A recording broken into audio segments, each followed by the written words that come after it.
கரூர் மாவட்டத்தில் கடந்த மாதம் 27ஆம் தேதி தமிழக வெற்றி கழகத்தின் தலைவர் விஜய் தலைமையில் பிரச்சார கூட்டம் நடைபெற்றது. பிரச்சார கூட்டத்தின் பொழுது ஏற்பட்ட கூட்ட நெரிசலில் சிக்கி குழந்தைகள் உட்பட 41 தொண்டர்கள் பரிதாபமாக உயிரிழந்தனர். தமிழகம் மட்டுமல்லாமல் நாடு முழுவதும் இந்த சம்பவம் பெரும் அதிர்ச்சியை ஏற்படுத்தியது. சம்பவத்தன்று விஜய் கரூரில் இருந்து திருச்சிக்கு காரில் பயணிக்கும் பொழுதே அசம்பாவிதம் தொடர்பான செய்தி அவருக்கு சென்றடைந்து விட்டது.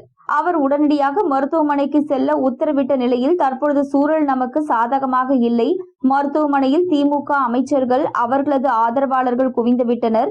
நாம் தற்பொழுது அங்கு சென்றால் அவர்கள் உங்கள் மீது தாக்குதல் நடத்த வாய்ப்புள்ளது. எனவே தற்போதைக்கு சென்னைக்கு செல்வதே நல்லது என விஜயின் ஆலோசகர்கள் கேட்டுக் கொண்டதை தொடர்ந்து அவர் தனி விமானத்தில் சென்னைக்கு புறப்பட்டார். பல அரசியல் கட்சி தலைவர்களும் மருத்துவமனைக்கு வந்து பாதிக்கப்பட்டவர்களை நேரில் சந்தித்து ஆறுதல் தெரிவித்துள்ளனர். ஆனால் விபத்துக்கு மையப்புள்ளியாக கருதப்படும் விஜய் தற்பொழுது வரை பாதிக்கப்பட்டவர்களை நேரில் சந்தித்து ஆறுதல் கூறவில்லை என்ற குற்றச்சாட்டு இருந்து கொண்டே இருக்கிறது. தற்பொழுது கரூர் செல்வதற்காக விஜய் தயாராகியுள்ளார். கரூர் செல்வதற்கான பணிகளை தீவிரப்படுத்துமாறு விஜய் தனது ஆதரவாளர்களுக்கு உத்தரவிட்டுள்ளார். அதன் அடிப்படையில் அவர் ஆதரவாளர்கள் காவல்துறையினரை அணுகி அனுமதி கேட்கும் பணியில் ஈடுபட்டு வருகின்றனர். கரூர் சம்பவத்தை தொடர்ந்து விஜய் மற்றும் தாவேகாவிற்கு ஆதரவாக சமூக வலைதளங்களில் கருத்து தெரிவிக்கும் நபர்கள் மீது காவல்துறையினர் நடவடிக்கை எடுத்து வருவதாக சொல்லப்படுகிறது. இந்த நிலையில் பாதிக்கப்படும் நபர்களுக்கு சட்ட உதவி வழங்கும் வகையில் 20 பேர் கொண்ட குழு ஒன்று அமைக்கப்பட்டுள்ளது.